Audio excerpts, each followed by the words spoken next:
I am from minority Muslim family, but obviously মুসলিমদেরকে পুরোপুরি মমতা ব্যানার্জি বঞ্চিত করেছে। আর একমাত্র নরেন্দ্র মোদী আজকে পুরোপুরি অল ইন্ডিয়াতে পথ দেখাচ্ছে মুসলিমদেরকে।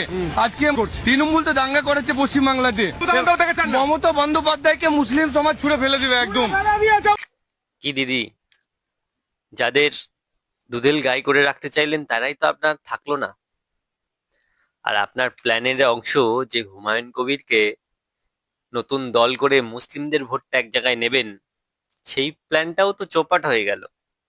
যারা শিক্ষিত সমাজ, যারা শিক্ষিত সংখ্যালঘু মুসলিম, যারা রাষ্ট্রবাদী মুসলিম, তারা বুঝে গেছে আপনার চালাকিটা।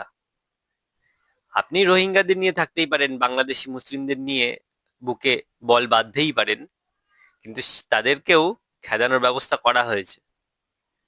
আপনার ভবিষ্যৎ কারাগারের ভেতরেই দেখা যাচ্ছে।